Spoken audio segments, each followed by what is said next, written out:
En réalité, le preuve est réservé aux grandes personnes. Le preuve est réservé aux chiens.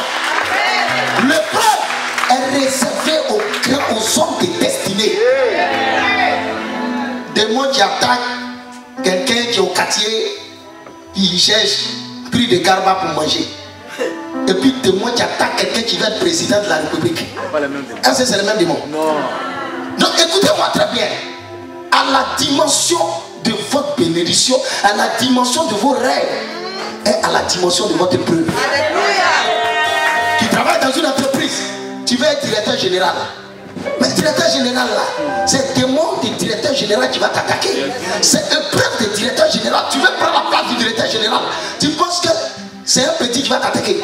Mais si tu veux être comme ça, c'est banabana qui va t'attaquer. Mais toujours est-il que tu as une preuve à traverser. Tu as une preuve. Tu as une preuve à traverser. Mais c'est à la dimension de ton rêve, du miracle, que tu es soumis à l'épreuve. Un jour, il y a un prêtre qui me demande, Nestor, toi-même tu es où au juge? Je ne sais pas. Je te vois, les musulmans, même mariage musulman, souvent on te voit là-bas, on te voit souvent dans la mosquée. Tu es où? On te voit dans le truc. Dis-moi, tu es où? Je suis là. Amen. Il faut travailler par l'esprit. Amen. Jésus, même quand il est né là, je finis. Quand il est né là, Jésus, quand il est né, il savait que les gens d'Israël là n'étaient pas prêts pour lui. Hérode cherchait à le tuer, à l'éliminer. Il y avait des besoins pressants. Ta maman, elle est au quartier comme nous ici. Donc, il n'y avait pas de moyens. Jésus maintenant a fiché son étoile chez les magiciens. Il dit, voici les rois mages venus de l'Orient et disent, où est le roi des Juifs qui vient de naître? Nous sommes venus l'adorer. Hérode était étonné. Pourquoi? Parce que Dieu n'a pas montré son étoile en Israël à ses frères. Écoute-moi très bien, tes parents, tes amis n'ont qu'à te négliger. Mais l'étoile va briller ailleurs. L'étoile va briller ailleurs. L'étoile va briller ailleurs. Ton étoile va briller ailleurs. Ton étoile va briller ailleurs. Voilà l'étoile qui a commencé à briller. Voilà mon étoile qui a commencé à briller en France. Oh, peut-être les gens n'ont pas reconnu mon étoile à Abidjan. Mais arrivant à Paris, si l'étoile a commencé à briller, mon étoile a commencé à briller à Paris. Ton étoile va briller. Alléluia. Alléluia. Il dit, il est venu parmi les siens, les siens n'ont pas reconnu. Il y a quelqu'un qui me disait hier, non, que il y a les frères maçons, il dit, mon ami, arrête-moi ça. Arrête-moi ça. Les rois mages, ce n'est pas des pasteurs aux assemblées de Dieu. La Bible n'a jamais dit que les rois mages là, ils étaient diacres dans l'église du bishop Josué là-haut. Ils n'ont jamais dit que les rois mages là, ils étaient anciens principaux à l'église du bishop Yvan Okia. Les rois mages, c'est des magiciens. Oh yes. Souvent, tu rates ta bénédiction parce que tu ne sais pas distinguer les hommes de ta destinée que Dieu amène vers toi. Amen. Ils sont venus de l'Orient, ils sont venus adorer Dieu. Première offrande que Jésus a eu dans sa vie là, c'est les magiciens qui lui ont donné. Première offrande. Sa première offrande à l'église. C'est pas un diacre l'église baptiste qui lui a donné. La première offrande, c'est le magicien qui lui a donné. C'est le magicien qui lui a donné sa première offrande. Non, oh, ma première offrande, ça c'est Bishop qui m'a donné la première offrande. Mais c'est pas grave. Mais je m'appuie sur cette offrande pour que Dieu amène les vrais dieux de la France, de l'Europe là. Ils vont venir me donner. Ils sont venus lui donner. Première offrande, c'est les magiciens qui ont reconnu. Ne t'attends pas à ce que les gens te reconnaissent là où tu es. Parce que là où tu es, là, il y a la concurrence. Oh oh.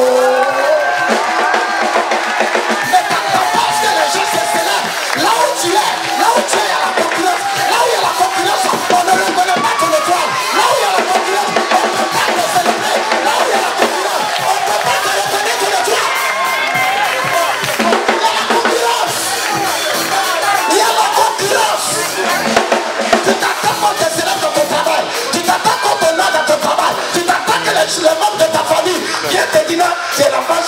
c'est le plus merveilleux de toute ta famille. Tu n'auras jamais ça, il y a la concurrence. Il y a la concurrence. Il y a la concurrence. Amen. Il y a la concurrence. Oh, c'est fort. Mais Dieu va amener, Dieu va amener les gens de l'Orient. Ils vont venir reconnaître ton étoile.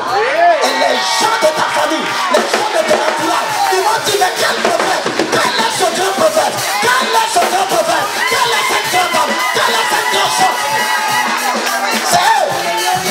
C'est à eux de te révéler. Ne reste pas là pour dire non, oui, c'est un démon. Essayons de lever notre niveau, les chrétiens. Élevons le niveau. Quittons des choses qui ne nous font pas avancer. Élevez le niveau. Élevez le niveau. Dieu t'amène un homme de ta destinée. Dieu t'amène quelqu'un qui peut être une source de bénédiction pour toi.